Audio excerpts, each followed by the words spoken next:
কোনো সময় আমাদেরকে এক্সেলে এমন ধরনের ক্যালকুলেশন করতে হয় যে প্রোডাক্ট নেম দেওয়া আছে, প্রাইস দেওয়া আছে, কোয়ান্টিটি দেওয়া আছে, আমাকে প্রাইস কোয়ান্টিটি দিয়ে টোটাল বার করতে হবে প্লাস পুরো টোটালটা আমাকে বার করতে হবে।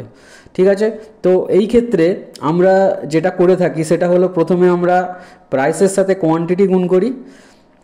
ওকে, তারপরে আমরা সেই কোয়ান্টিটি যে টোটালটা বের হয়, প্রাইসের সাথে কোয়ান্টিটি গুণ করে যে টোটালটা বের হয় সেগুলোকে আবার যোগ করে আমরা এখানে বসিয়ে দিই।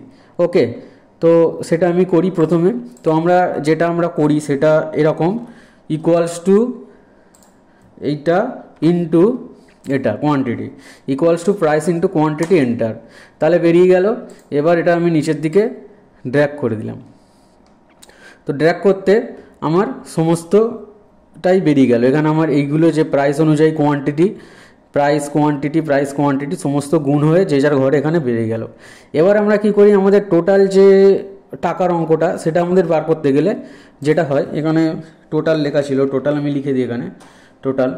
তো এবার আমাদের মেন যে টাকার অঙ্কটা সেটা আমাদের যদি বার করতে হয় সেটা আমরা কি করি, আমরা এখানে সাম ফর্মুলা ইউজ করি, সাম ফর্মুলা ইউজ করে থাকি। সাম পুরোটাকে এখান থেকে সিলেক্ট করো, ব্র্যাকেট ক্লোজ করো, এন্টার মারো। তাহলে এখানে আমাদের দুটো কাজ হলো, একটা হচ্ছে গুণ হলো আর একটা হচ্ছে যোগ হলো। ওকে, তো আমরা জানি এক্সেলে সাম মানে যোগ, প্রোডাক্ট মানে গুণ। সাম মানে যোগ, প্রোডাক্ট মানে গুণ। তো এক্সেলের মধ্যে একটি ফর্মুলা আছে, সেটা হচ্ছে সাম প্রোডাক্ট। সাম একটা আলাদা ফর্মুলা, প্রোডাক্ট একটা আলাদা ফর্মুলা, কিন্তু এখানে সাম প্রোডাক্ট একটা আলাদা ফর্মুলা। তো সাম প্রোডাক্টের সাহায্যে আমরা কিভাবে এইটাকে করতে পারি সেটা আমরা আজকের দেখব। ওকে, তো চলো বেশি কথা না বাড়িয়ে আমরা আমাদের ভিডিওর দিকে চলে যাই।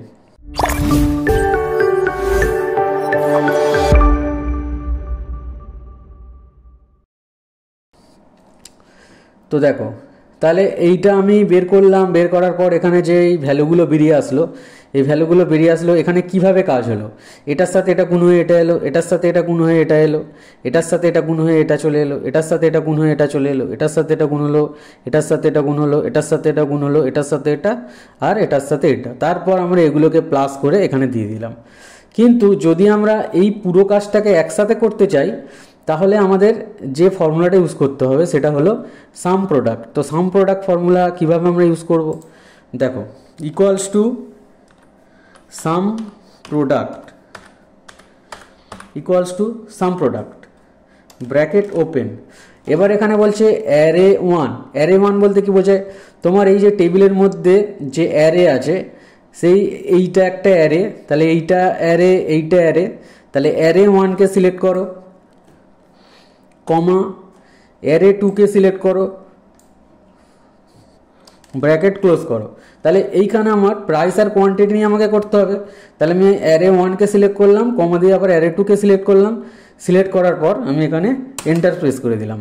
তো এন্টার প্রেস করলে কি হলো, আমার এখানে দেখো সেম অ্যান্সারই কিন্তু এখানে বেরিয়ে গেল। এখানে যত অ্যান্সার, এইটা যত অ্যান্সার বেরিয়েছিল এগুলো গুণ করে যোগ করার পর যত অ্যান্সার বেরিয়েছিল, ঠিক এখানে সাম প্রোডাক্ট ফর্মুলার সাহায্যে আমরা একই অ্যান্সার কিন্তু বের করে নিতে পারলাম। তবে এখানে আমার কাজটা অনেকটা কিন্তু কম হলো। ওকে, তো এই ফর্মুলাটা কিভাবে কাজ করলো এবার দেখো। এই ফর্মুলাটা কাজ করলো, সাম প্রোডাক্ট ফর্মুলা কিভাবে কাজ করে, এখানে প্রথমে প্রাইসের সাথে কোয়ান্টিটি গুণ হয়ে প্লাস 150-এর সাথে 2 গুণ হলো, প্লাস 5500-এর সাথে 3 গুণ হলো, প্লাস 120-এর সাথে 1 গুণ হলো, প্লাস 180-এর সাথে 2 গুণ হলো, প্লাস 600-এর সাথে 5 গুণ হলো, প্লাস 180-এর সাথে 4 গুণ হলো, প্লাস এই রকমভাবে 4500-এর সাথে 6 গুণ হলো, প্লাস 750-এর সাথে 3 গুণ হলো, হয়ে পুরোটা যোগ করে আমাকে এখানে উত্তর দেখিয়ে দিল। তো ঠিক এই রকমভাবে সাম প্রোডাক্ট ফর্মুলাটা কাজ করে। তো আশা করি তোমরা ভিডিওটা পুরো দেখেছো। তো তোমরা এইটা ভালো করে দেখবে এবং 2-4 বার প্র্যাকটিস করবে। প্র্যাকটিস করলে কিন্তু এই ফর্মুলাটা তোমাদের আয়ত্তে হবে। তো আজকের ভিডিওটা আমি এই পর্যন্তই শেষ করলাম। হ্যাভ আ নাইস ডে, জয় হিন্দ, বন্দে মাতরম, টেক কেয়ার।